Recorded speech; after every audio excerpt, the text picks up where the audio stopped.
नमस्कार साथियों, मैं उमेश कुमार आप सभी का एक बार फिर से हमारे इस द्रोणा पीसीएस के यूट्यूब प्लेटफॉर्म पर स्वागत करता हूं। मैं आशा करता हूं आप सब ठीक होंगे, अच्छी तरह से तैयारी कर रहे होंगे, अपने एम की तरफ बढ़ रहे होंगे। जैसा कि आपने पिछली वीडियो देखी, हम राजस्थान भूगोल के बारे में चर्चा कर रहे थे। हम अपनी चर्चा को शुरू कर रहे थे राजस्थान के भौतिक प्रदेश के वर्गीकरण के बारे में। हमने कुछ वर्गीकरण के बारे में देखा। हमने पश्चिमी मरुस्थलीय प्रदेश को देखा, उसमें किस प्रकार की व्यवस्थाएं हैं, उन सब के बारे में हमने देखा। किस प्रकार से उसको और वर्गीकृत किया जा सकता है, हमने वो भी देखा। अच्छा, पंखो चालू करिए।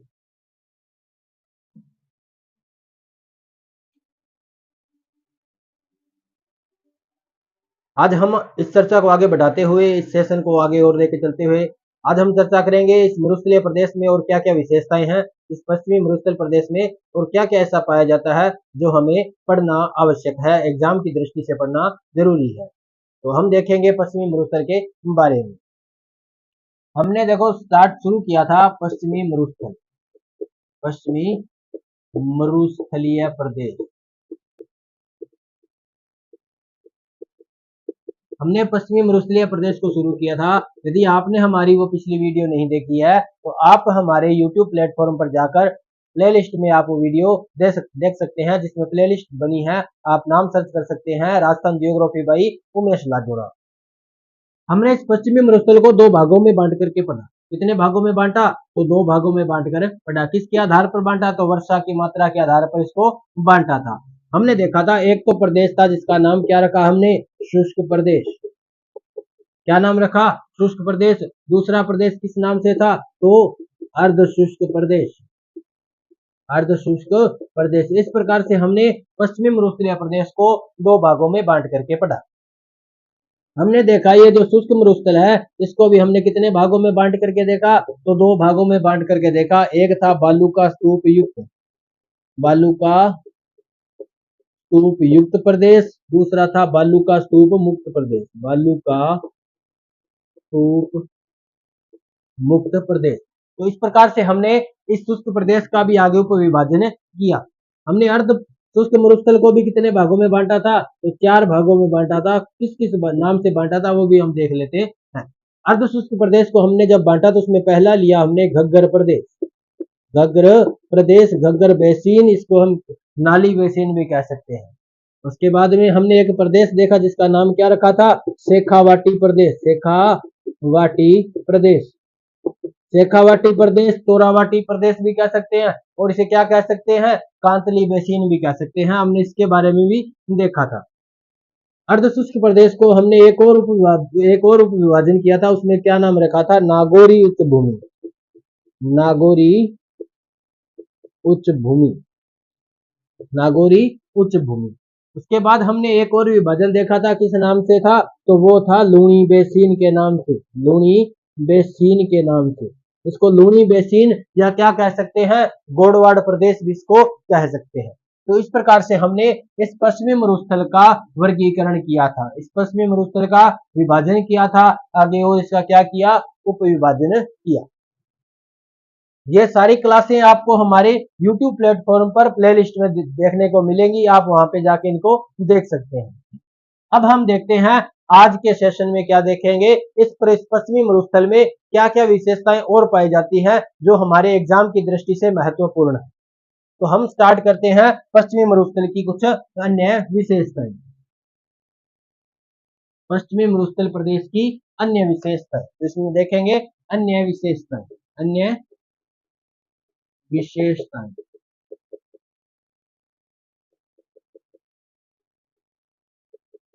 अन्य विशेषताओं में हम यहाँ के कुछ शब्दों के बारे में पढ़ेंगे, कुछ टर्म्स के बारे में पढ़ेंगे जो एग्जाम में बहुत बार पूछे गए हैं, आगे भी पूछे जाने की उनकी संभावना बनी रहती है। वो बिल्कुल प्रासंगिक सब्जेक्ट है। ये भूगोल जो सब्जेक्ट है प्रासंगिक सब्जेक्ट है।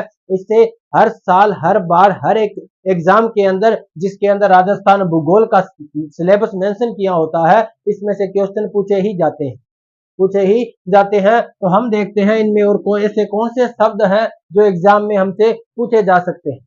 तो इसमें एक नाम आता है, हम पहला नाम देखेंगे पलाया। क्या देखेंगे? पलाया देखेंगे। क्या है ये पलाया? क्या है इसके बारे में भी हम जान जाएंगे।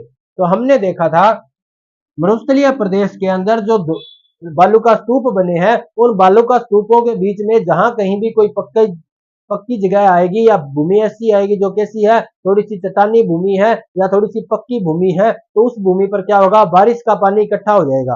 क्या हो जाएगा, बारिश का पानी इकट्ठा हो जाएगा।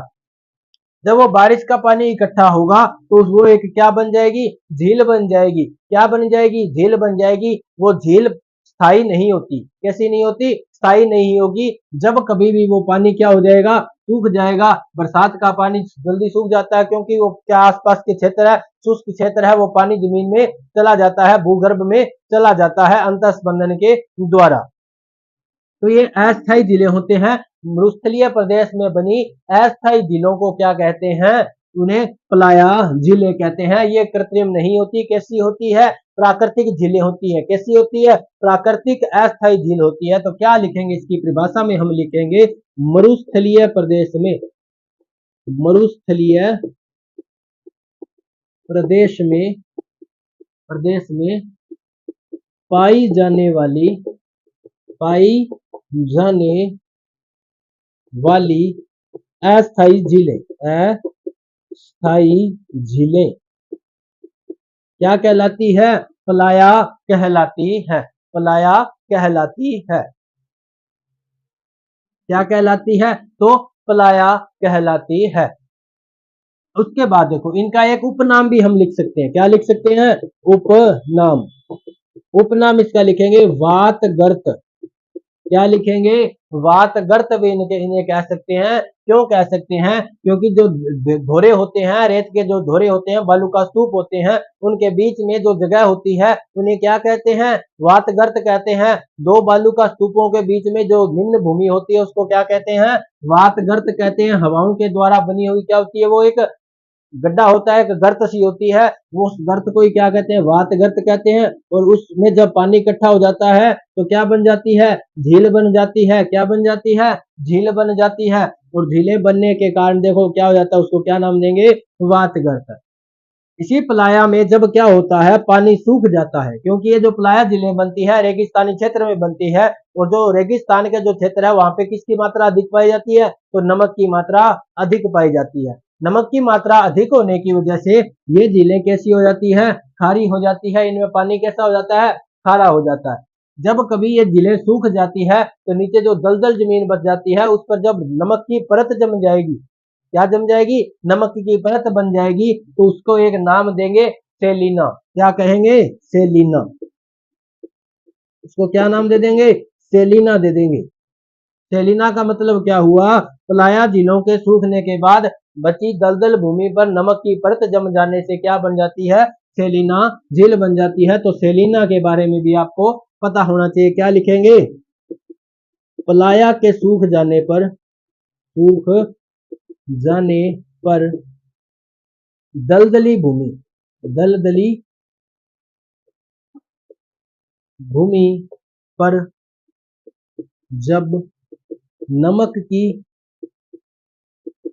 चादर जम जाती है तो वो एक क्या बन जाती है, झील सी बन जाती है। नमक की क्या बन जाती है, झील सी बन जाती है। उसे ही क्या कहते हैं, सेलिना कहते हैं। तो ये भी आपको नाम पता होना चाहिए। ये टर्म कई बार एग्जाम में पूछे जाते हैं, परिभाषा दे दी जाती है, आपसे पूछा जाता है ये किसकी परिभाषा है, तो किसकी होगी, सेलिना की परिभाषा होगी। कौन, प्लाया झीलों के सूख देने के बाद दलदली जो भूमि बचती है उस पर जो नमक की परत बन जाती है, चादर सी बन जाती है, तो वो क्या बन जाती है, सेलिना झील बन जाती है। तो ये थी प्लाया झील।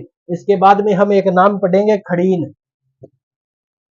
क्या नाम पढ़ेंगे, खड़ीन नाम हम देखेंगे। एक टर्म्स यूज होता है खड़ीन, एक टर्म है जो बार बार एग्जाम में पूछा जाता है, दोहराया जाता है। खड़ीन क्या है, खड़ीन क्या है, खड़ीनों का निर्माण कैसे होता है, कौन इनका निर्माण करते हैं, तो ये देखो क्या है, खड़ीन क्या है। खड़ीन एक प्राकृतिक झील बना दी जाती है। क्या बना दी जाती है, प्राकृतिक झील बना जाती है। कुछ ऐसी हो जाती है ना, जैसे बालू का स्तूप वाला क्षेत्र, मरुस्थलीय क्षेत्र है, उसमें कुछ निम्न भूमि होगी, जहाँ पे निम्न भूमि है, ढलान वाली भूमि है, जहां बारिश का पानी इकट्ठा होने लगता है, तो आसपास के लोग क्या करते हैं, उसके चारों तरफ मिट्टी के एक मेड़ बना देते हैं, जिससे क्या होता है, एक बांध सा बन जाता है। क्या बन जाता है? बांध सा बन जाता है। उसी बांध को किस नाम से जानते हैं? तो खड़ीन के नाम से जानते हैं। ये काम करते कौन है? तो ये रेगिस्तान में रहने वाले पालीवाल ब्राह्मण, जैसलमेर में रहने वाले कौन ब्राह्मण? पालीवाल ब्राह्मण। तो इसमें लिखेंगे पालीवाल ब्राह्मणों द्वारा इनका क्या किया जाता है? निर्माण किया जाता है, द्वारा बनाई जाती है, बनाई जाती है। क्या लिखेंगे? मरुस्थलीय प्रदेश में वर्षा के जल को मिट्टी यानी कि बालू का रेत, मिट्टी का अस्थाई बांध बनाकर एकत्रित किया जाता है, स्टोर किया जाता है, एकत्रित किया जाता है, जिसे बाद में किस लिए प्रयोग करते हैं? सिंचाई के लिए प्रयुक्त होते हैं, जिसे सिंचाई हेतु प्रयुक्त किया जाता है। क्या कहलाती है? खड़ीन कहलाती है। क्या कहलाती है? खड़ीन कहलाती है। तो देखो क्या होता है, पालीवाल ब्राह्मणों द्वारा बनाई जाती है। मरुस्थलीय प्रदेश में वर्षा के जल को एकत्रित करने के लिए मिट्टी की मेड़ बना दी जाती है, अस्थायी दीवार बना करके एक बांध बना दिया जाता है। उस बांध में जब पानी इकट्ठा होता है तो उस पानी को किस लिए यूज करते हैं? सिंचाई के लिए यूज करते हैं। इस प्रकार से ये है खड़ीन। आपसे इसमें कोई भी परिभाषा किसी भी प्रकार से पूछा जा सकता है खड़ीन क्या है? तो खड़ीन क्या है? सिंचाई की एक क्या है? तकनीक है। ऐसा भी आप उसमें क्वेश्चन आ सकता है कि खड़ीन क्या है? तो खड़ीन क्या है? सिंचाई की तकनीक है, एक अस्थायी बांध है, मिट्टी का बांध है, जो कहाँ पे बनाया जाता है? मरुस्थलीय प्रदेश में बनाया जाता है। तो ये भी आपको याद रखना आवश्यक है, याद रखना इनको जरूरी है, याद रखना। एग्जाम में पूछे जाते हैं, हर बार क्वेश्चन पूछे जाते हैं। ये एक ऐसे क्वेश्चन है जो हर बार एग्जाम में रिपीट होते हैं, जिस एग्जाम के अंदर राजस्थान भूगोल का सिलेबस मेंशन होता है, जिस एग्जाम में राजस्थान भूगोल के क्वेश्चन आते हैं, उनमें ऐसे क्वेश्चन हर बार देखने को मिलते हैं देखने को हर बार। बड़ा प्रासंगिक सब्जेक्ट है ये। अब उसके बाद में हम देखेंगे और जो टर्म यूज होते हैं उनके बारे में। राजस्थान में एक परंपरा बड़ी पुरानी चल रही है। क्या परंपरा चल रही है? तो कुई बनाने की। क्या बनाने की? कुई बनाने की। कुई इसे बेरी भी कहते हैं। क्या कहते हैं? बेरी भी कहते हैं। इसे टांका भी कहते हैं। क्या कहते हैं? टांका वो नहीं जो आप लगाते हो, किसी के टांका लगा दिया, है ना, किसी के बटुए के टांका लगा दिया, मतलब क्या होता है? बटुए का टांका नहीं लगाना। क्या करना है? ये टांका क्या है? ये पानी का एक स्टोर है, जहाँ पे पानी स्टोर किया जाता है, ये वो जगह है, टांका उसे कहते हैं। एक इसका नाम और है टोबरा। तो इस प्रकार से इसके नाम है। ये बड़ी पुरानी परंपरा चल रही है। आपने कभी, यदि आप लगभग 2005-6 में, यदि छठी सातवीं में या चौथी पांचवी में थे, उस वक्त आपने देखा होगा। यदि आप 1990 के दशक के हैं तो आपने अपने शुरुआती जो कक्षाएं थी, चौथी पांचवी छठी, तो उनमें एक आपने इसके कुएं के बारे में एक लेसन पढ़ा होगा, जिसमें उसके बारे में पूरी डिटेल से चर्चा दी होगी। यदि आपको याद है तो आप देख सकते हैं। हमारे टाइम में जब हम चौथी पांचवी में थे तो ये एक बुक हमारी लगती, ये एक हमारे लेसन हुआ था कुई। कुई क्या है? कौन बनाते हैं? किस प्रकार की ये परंपरा राजस्थान में चलती है, उस प्रकार का ये लेसन था। तो आप इसके बारे में भी देख सकते हैं। तो कुई, बेरी, टांका, ये क्या है? ये एक जल का स्रोत है, जल का स्रोत है। क्या है? जल का स्रोत है, मरुस्थल में बनाई जाती है। पुराने परंपरागत ये जल का क्या है? स्रोत है। इसको लिख सकते हैं परंपरागत जल भरण स्रोत। जल भरण तकनीक भी बोल सकते हैं, स्रोत भी बोल सकते हैं, तकनीक। परंपरागत जल भरण तकनीक क्या होता था? ये जो कुएं, ये बेरी, ये टांका, या टोबरा, ये बनाए जाते हैं, एक कुआं बना दिया जाता है। जैसे आपने नाम सुना होगा कुआं, कुआं होता है ना जैसे, तो वो कुआं बना दिया जाता है। कुएं में क्या होता है, उसकी जो इसमें कुआं तो होता है जो आसपास के जल को, यानी उसके अंदर जल इकट्ठा कर दिया जाता है। ये जो कुएं है, ये क्या करती है, रेगिस्तान में बरसात के द्वारा जो पानी भूमि के अंदर चला जाता है, वो सारा पानी रिस करके इस कुएं में इकट्ठा हो जाता है, इस कुएं में इकट्ठा हो जाता है। तो इसमें कौन सा पानी रहता है? तो बरसात का पानी रहता है। कैसा पानी रहता है? बरसात का पानी रहता है। आप यदि गांव से हो, यदि आप इस मरुस्थल क्षेत्र से हो, तो आपने देखा होगा कुएं बनाने के बाद जो कुएं जो बनाता था, जो कारीगर इसके लिए था, उसके लिए जो सालाना जब भी फसल तैयार हो जाती थी, तो उसमें से उसके लिए भी हिस्सा रख दिया जाता था, जो क्या बनाता है, कुएं बनाता था। आजकल तो कुएं बनाने वाले भी क्या लेते हैं, तनख्वाह लेते हैं, पैसे लेते हैं, अपनी फीस ले लेते हैं। पहले ऐसा सिस्टम नहीं हुआ करता था। गांव में आज भी बहुत से ऐसे लोग आपने देखे होंगे जहां पर क्या होता है, वस्तु विनिमय चलता है। क्या चलता है? वस्तु विनिमय चलता है। अपनी आवश्यकता के अनुसार किसी वस्तु को ले लिया जाता है, उसके बदले कोई और वस्तु उसको दे दी जाती है। इस प्रकार का वस्तु विनिमय अभी भी गांवों में देखा जा सकता है, लेकिन यह परंपरा बहुत पुरानी हो चुकी है, आजकल ये यूज में नहीं ली जाती। तो परंपरागत जल भरण तकनीक है, इसमें कुएं, बेरी, टांका या टोबरा भी इसका नाम लिया जाता है। इसके बाद एक नाम हमने पहले भी पढ़ा था, रन या टाट। एक नाम और देखते हैं, रन या टाट। रन या टाट, ये भी क्या है, वर्षा जल का एक स्रोत है, जहां पे वर्षा का पानी क्या हो जाता है, इकट्ठा हो जाता है। इसमें क्या होता है, जब वर्षा का पानी इकट्ठा हो जाता है, वो दलदली क्षेत्र बन जाता है। जैसे आपने कच्छ का रण देखा होगा, एक दलदली सा क्षेत्र है, तो ये कैसा है, दलदली क्षेत्र है। झीलों के सूखने के बाद या वर्षा जल के सूखने के बाद जो दलदली जमीन बच जाती है, उसी को क्या कहते हैं, रन बोलते हैं। क्या बोलेंगे, रन। किसे बोलेंगे? तो मरुस्थलीय प्रदेश में वर्षा जल के सूखने के बाद, वर्षा जल के सूखने के बाद बनी दलदली भूमि को क्या कहते हैं, रन या टाट कहते हैं। रन या टाट कहते हैं। तो ये भी आपको याद होना चाहिए। आपने कुछ नाम सुने होंगे, जैसे आपने नाम सुना होगा बापरन। बापरन, बापरन, बाप एक जगह है जो पहले कहां पे थी, तो जोधपुर में थी। कहां पे थी, जोधपुर में। वर्तमान में कौन से जिले में है, तो फलोदी जिले में है।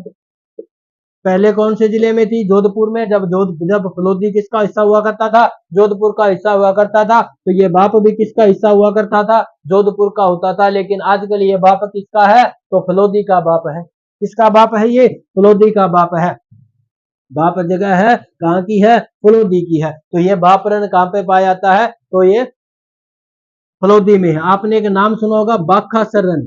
बाखासर रन, बाखासर रन, ये भी इसी क्षेत्र में पाया जाता है। उसके बाद एक आपने नाम सुना होगा थोब रन। थोब रन, ये कुछ रन के उदाहरण है, पूछा जा सकता है ये क्या है, कहाँ रहे। ये जो थोब रन है कहाँ पे है, बाड़मेर में है। बाड़मेर में है। बाखासर भी कहाँ पे है, बाड़मेर में है। हमने देखा था जब हम राजस्थान की स्थलीय सीमा के बारे में चर्चा कर रहे थे, तो हमने बाखासर बाड़मेर के बारे में देखा था, जहां रेड क्लिफ रेखा का क्या होता है, समाप्त होता है। तो क्या होता है, समाप्त होता है। राजस्थान में जो राजस्थान की अंतरराष्ट्रीय जो सीमा है, जो पाकिस्तान के साथ लगती है, कहां से कहां तक लगती है, तो हिंदू मलकोट श्री गंगानगर से लेकर बाखासर बाड़मेर तक लगती है। ये वही बाखासर गांव है। तो ये इस प्रकार से हमने क्या देखा, इन रन के बारे में। कुछ और भी रन है, जैसे भाखरी तन्नोट, भाखरी तन्नोट। इस प्रकार से ये भी कुछ और क्या है, रन है, जो कहाँ पाए जाते हैं, जैसलमेर में पाए जाते हैं। एक रन और है जिसका नाम है पोकरण। क्या नाम है, पोकरण। तो ये जो रन है, ये रन इसी से बना है, पोकरण। तो ये भी कहाँ पे है, जैसलमेर में है। भाखरी तन्नोट और पोकरण कहाँ पे है, जैसलमेर में है। तो इस प्रकार से हमने देखा रन या टाट किसे कहते हैं, किस प्रकार के होते हैं।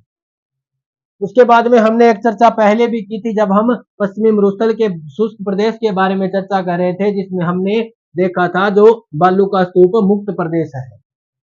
हमने एक नाम पढ़ा था हमादा क्षेत्र। हमादा क्षेत्र, तो ये हमादा क्षेत्र क्या है? पथरीला मरुस्थल है, पथरीला मरुस्थल है। इसके बारे में डिटेल से चर्चा यदि देखनी है तो आप हमारे पिछली वीडियो देख सकते हैं, जिसके अंदर हमने देखा था शुष्क प्रदेश के बारे में, जिसमें हमने किसके बारे में चर्चा की थी? तो पथरीले मरुस्थल के बारे में चर्चा की थी, बालू का स्तूप मुक्त प्रदेश के बारे में चर्चा की थी। आप उसमें ये देख सकते हो कि ये क्या है। उसके बाद इसी में हमने एक नाम देखा था हमादा के बाद रेग। ये रेग क्या था? रेग था मिश्रित मरुस्थल। मिश्रित यानी कि पथरीला व रेतीला, पथरीला व रेतीला मरुस्थल, वो तो क्या था? रेग था। उसके बाद में हमने एक नाम और देखा था इर्ग। ये इर्ग क्या है? तो ये रेतीला मरुस्थल है। रेतीला मरुस्थल है, क्या कहलाता है? इर्ग कहलाता है। ये तो हमने देखे थे। इसके बाद हम एक नाम और देखते हैं लघु मरुस्थल। कौन सा मरुस्थल? लघु मरुस्थल। लघु मरुस्थल, तो लघु मरुस्थल कहां से कहां तक है वो उसके बारे में भी हम देख लेते हैं। लघु मरुस्थल, ये जो लघु मरुस्थल है ये देखो कहां से कहां तक है। तो हम देखते हैं ये बीकानेर से लेकर, बीकानेर से कच्छ का रण जो गुजरात में है, कच्छ का रण तक फैला मरुस्थलीय प्रदेश। मरुस्थलीय प्रदेश किस नाम से जाना जाता है? तो लघु प्रदेश, लघु मरुस्थल के नाम से भी इसको जानते हैं। कहां से कहां तक का है? तो बीकानेर से कच्छ के रण तक जो गुजरात में है वहां तक फैला हुआ मरुस्थलीय प्रदेश, मरुस्थलीय भाग किस नाम से जाना जाता है? तो लघु मरुस्थल के नाम से जाना जाता है। यह तो हो गई बात लघु मरुस्थल की। इसके बाद हम एक नाम देखते हैं वलया मांड प्रदेश। वलया मांड, वलया मांड क्या है? आपने एक गीत सुना होगा, राजस्थान का लोक गीत है, नाम है केसरिया बालम आवो नी पधारो मारे देश। केसरिया बालम आवो नी पधारो मारे देश, वो कौन सी शैली में गाया गया है? तो वो कौन सी शैली में गाया गया है? इसी मांड शैली में गाया गया है। इसी मांड शैली में गाया गया है। एक मांड गायिका जो विश्व प्रसिद्ध है, नाम है अल्लाह जिलाई बाई। क्या नाम है?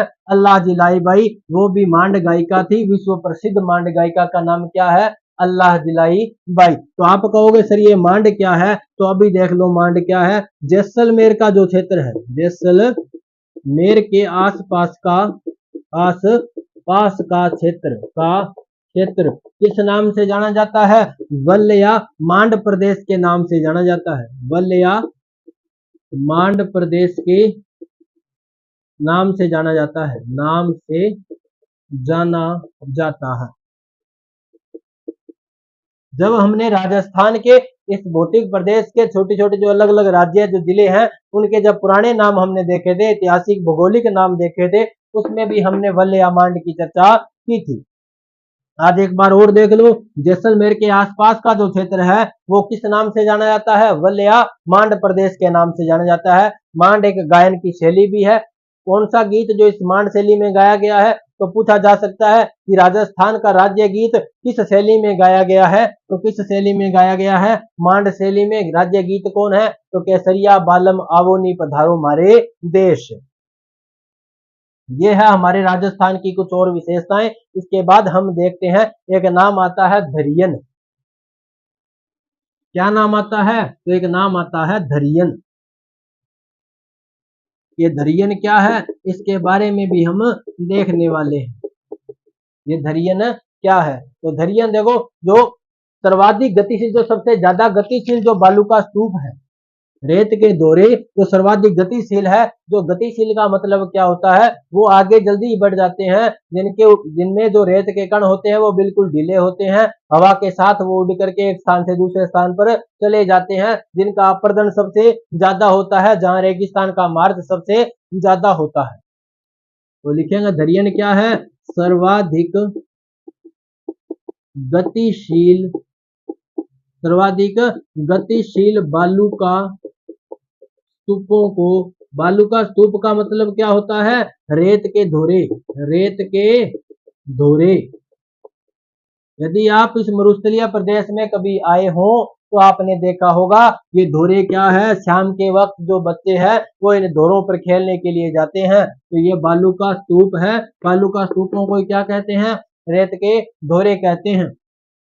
तो सर्वाधिक गतिशील बालू का स्तूपों को ही क्या कहते हैं? धरियन कहते हैं, धरियन कहते हैं, धरियन कहते हैं।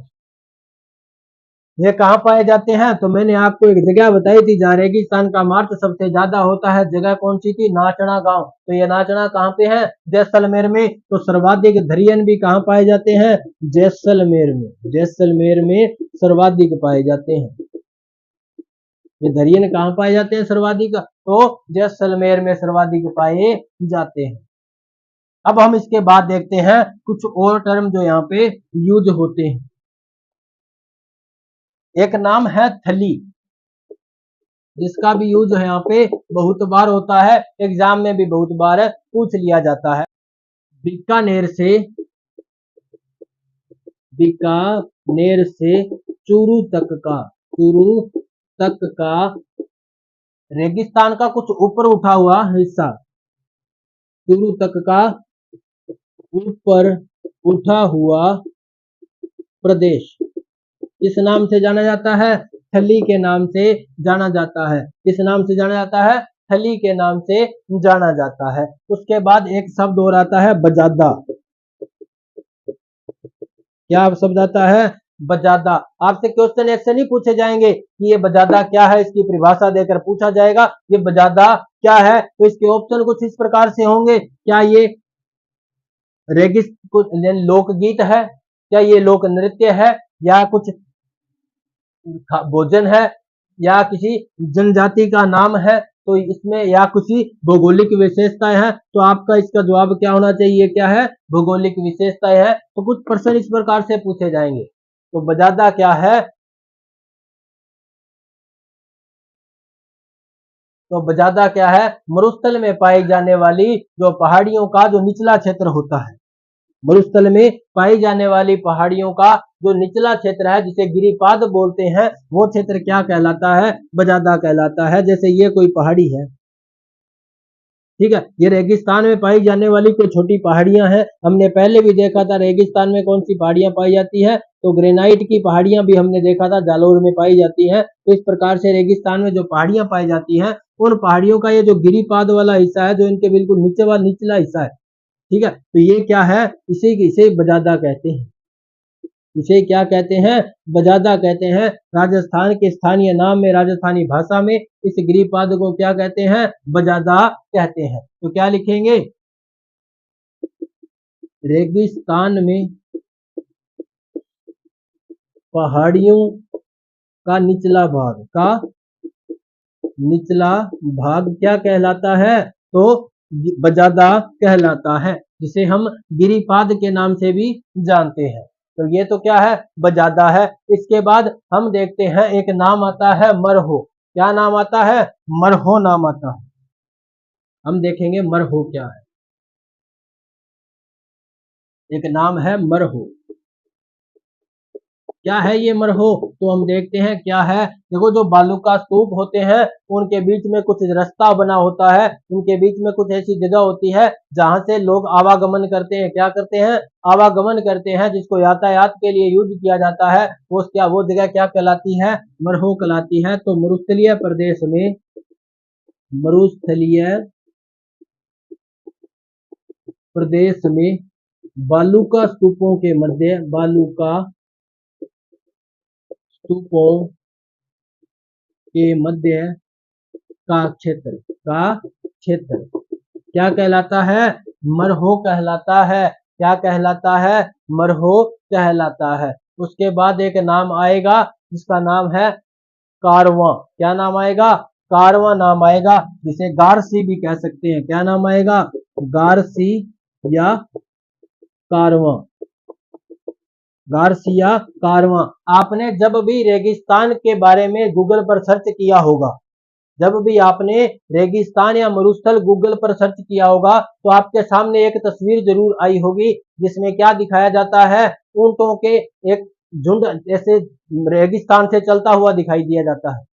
ऊंटों का एक झुंड रेगिस्तान से मरुस्थल से रेत के दौरों पर चलता हुआ दिखाई देता है। वो जब रेत इस मरुस्थलीय प्रदेश में जो ऊंटों का जो झुंड है वो जब चलता है, उसी को क्या कहते हैं, गार्सिया कारवां कहते हैं, गार्सिया कारवां कहते हैं। आगे बात समझ में नहीं आई। ऊंटों का काफिला क्या कहते हैं, ऊंटों का काफिला, और ऊंटों के काफिले को क्या कहते हैं, कारवां या गारसी कहते हैं। तो क्या कहेंगे, मरुस्थलीय प्रदेश में, मरुस्थलीय प्रदेश में चलने वाले ऊंटों का चलने वाले ऊंटों का काफिला, ऊंटों का काफिला, चलने वाला ऊंटों का काफिला। तो ये जो ऊंटों का काफिला है इसे ही क्या कहते हैं, इसे ही गारसिया कारवां कहते हैं। ये जो गारसी कारवां है ये एक पैदल मार्ग होता है, क्या होता है, पैदल मार्ग होता है, जहां से गाड़ियां नहीं चलाई जा सकती। कैसे चलेंगे, पैदल ही चलेंगे, धीरे धीरे चलेंगे, लंबे समय तक चलेंगे, धीरे धीरे चलेंगे तो लंबे लंबे समय तक चलेंगे, तेज चलेंगे तो हॉस्पिटल में मिलेंगे, तेज चलेंगे तो हॉस्पिटल में मिलेंगे, वही बात होती है। तो गारसिया कारवां क्या है, पैदल मार्ग है जहां से ऊंटों का काफिला गुजरता है। ये तो क्या है, ये गारसिया कारवां है। उसके बाद रेगिस्तान में एक गांव मिलता है, गांव का नाम है कुलधरा। क्या नाम है, कुलधरा गांव। एक गांव है कुलधरा। इस कुलधरा के बारे में हम क्यों पढ़ रहे हैं, क्योंकि इस कुलधरा में 33 सागर के अवशेष पाए गए हैं।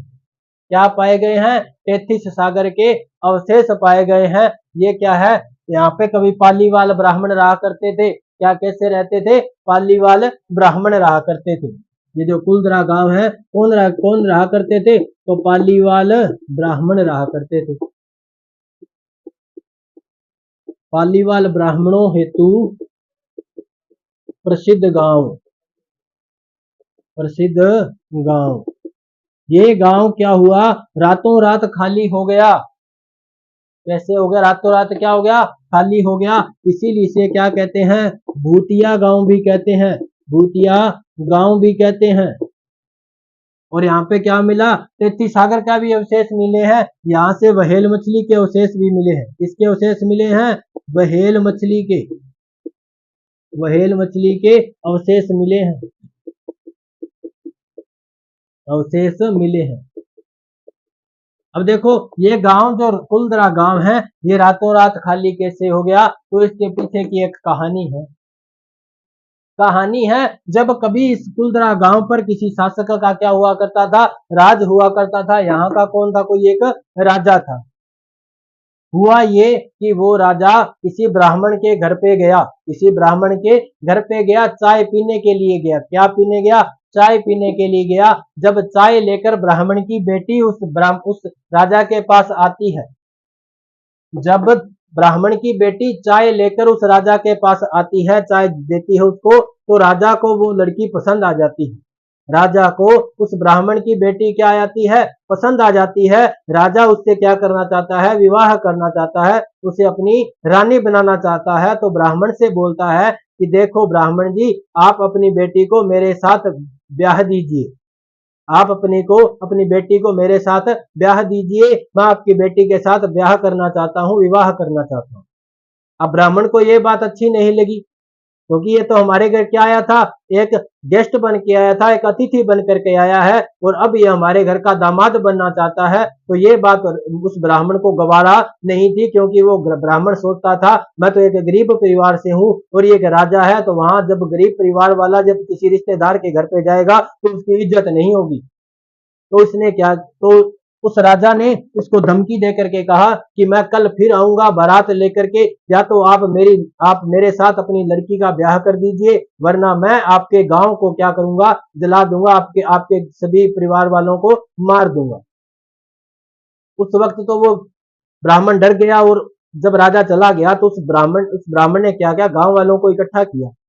गांव वालों को इकट्ठा करके उसने कहा कि राजा आया था, हम ये बात कह के गया है कि कल आप मेरे साथ अपनी बेटी का ब्याह कर दीजिए, वरना मैं आपको मार दूंगा। तो गांव वालों ने कहा ये तो आपकी प्रॉब्लम है, हम इसमें क्यों उलझे। तो उसने गांव वालों को समझाया आज ये मेरे साथ हुआ है, हो सकता है कल को आपके साथ भी हो जाए। इस प्रकार से गांव वालों को उनकी बात समझ में आ गई। गांव वालों को जब उनकी बात समझ में आ गई तो पूरा का पूरा गांव रात को क्या हो गया, खाली हो गया, वो सभी वहां से चले गए। तो ये थी स्कूलदरा गांव के पीछे की कुछ छोटी सी कहानी। अब हम देखते हैं यहाँ पर और क्या पाया जाता है, इस पश्चिमी मरुस्थल में और क्या पाया जाता है, कौन से टर्म यूज होते हैं। तो आपने एक नाम सुना होगा तनोट माता का।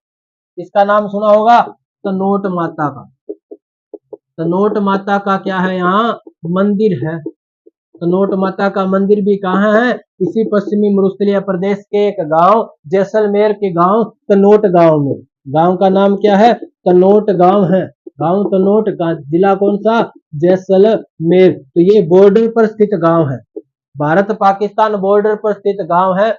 जब भारत और पाकिस्तान का जब युद्ध हुआ तो इस तनोट माता के जो मंदिर है उसके पास जो भी बम गिरे, जो भी विस्फोटक पदार्थ आकर के गिरे, उनमें विस्फोट नहीं हुआ। इसलिए जो बीएसएफ के जवान हैं वो इस तनोट माता को मानते हैं, उसके बाद इनकी पूजा करते हैं। तो आज भी इस तनोट माता के मंदिर में जो पुजारी है वो कौन है, बीएसएफ के जवान है। कौन है, बीएसएफ के जवान है। तो बीएसएफ के जवानों की माता भी इन्हें कहते हैं, क्या कहते हैं, सेना की कुल देवी। सेना की कुल देवी इन्हें कहते हैं, सेना की कुल देवी भी कहते हैं। इनका मंदिर है जो दोरों के ऊपर बना हुआ है, और इन पहाड़, ऐसा लगता है दूर से देखने से कि एक पहाड़ी पर एक मंदिर बना हुआ है। जिस प्रकार वैष्णो धाम में वैष्णो माता का मंदिर बना हुआ है, उसी प्रकार तनोट माता के मंदिर को भी क्या कहते हैं, थार की वैष्णो देवी। थार की वैष्णो देवी भी कहते हैं। जो भी लोग यहाँ पे अपनी मन्नतें मांगने के लिए जाते हैं, यहाँ पे रूमाल चढ़ा करके आते हैं। क्या चढ़ा के आते हैं, रूमाल चढ़ा के आते हैं। तो इसलिए इन्हें क्या कहते हैं, रूमाल वाली देवी भी कहते हैं, रूमाल वाली देवी भी कहते हैं। तो कुछ इस प्रकार से एक तनोट माता का मंदिर भी कहाँ स्थित है, इसी पश्चिमी मरुस्थलीय प्रदेश में स्थित है। उसके बाद जैसलमेर में ही एक जगह है जिसका नाम है घोटारू। कौन सा नाम है, घोटारू। तो घोटारू क्यों प्रसिद्ध है, एक गांव का नाम है घोटारू। तो घोटारू क्यों प्रसिद्ध है, यहाँ पे हीलियम गैस के भंडार मिले हैं। हीलियम गैस के क्या मिले हैं, भंडार मिले हैं। हीलियम गैस के भंडार मिले हैं।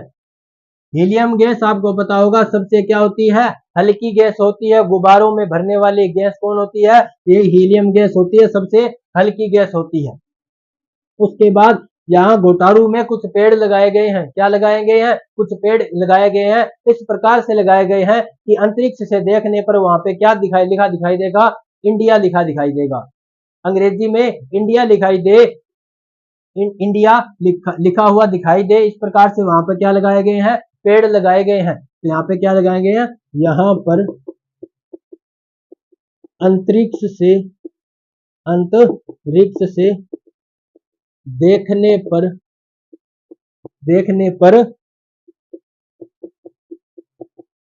इंडिया लिखा दिखाई दे ऐसे वृक्ष लगाए गए हैं, ऐसे वृक्ष लगाए गए हैं। कुछ इस प्रकार सीरीज में लगाए गए हैं कि अंतरिक्ष से देखने पर क्या लिखा दिखाई देता है, इंडिया लिखा हुआ दिखाई देता है। तो इस घोटारू में ये भी पौधे पेड़ लगाए गए हैं। घोटारू में और क्या प्रसिद्ध है, तो ये हीलियम गैस के भंडार भी स्थित है। आपको पता होगा बाड़मेर में, बालोतरा में एक रिफाइनरी लगाई गई है। पचपदरा बाड़मेर में क्या लगाई गई है, एक रिफाइनरी लगाई गई है, तेल की रिफाइनरी लगाई गई है, वो भी आपको पता होना चाहिए। उसके बाद रेगिस्तान में एक नाम बड़ा प्रसिद्ध चलता है, नाम है पालर पानी। कौन सा पानी, तो पालर पानी। पालर पानी क्या होता है, पालर पानी, उसके बारे में भी देख लो। जो वर्षा का जल जो होता है, उस वर्षा जल को रेगिस्तान वाले, ये राजस्थान वाले क्या कहते हैं, तो इसको पालर पानी कहते हैं। तो क्या कहेंगे, वर्षा जल का स्थानीय नाम, स्थानीय नाम। क्या नाम है वर्षा जल का स्थानीय में? तो उसे पार्लर पानी भी कहते हैं। तो इस प्रकार से आज हमने देखा इस रेगिस्तान की कुछ विशेषताओं के बारे में। कल से हमारा नया टॉपिक स्टार्ट हो जाएगा, नया भौतिक प्रदेश प्रारंभ करेंगे, अरावली पर्वतीय प्रदेश। आज के लिए इतना ही। कैसी लगी आज की क्लास हमें कमेंट में बताना। यदि अच्छी लगी हो तो लाइक करना, शेयर करना। यदि चैनल को सब्सक्राइब नहीं किया है तो द्रोणा पीसीएस के इस यूट्यूब प्लेटफॉर्म को सब्सक्राइब कर लीजिएगा और बेल आइकन को ऑन कर लीजिएगा ताकि आने वाली क्लासों के नोटिफिकेशन आपको मिल सके। धन्यवाद।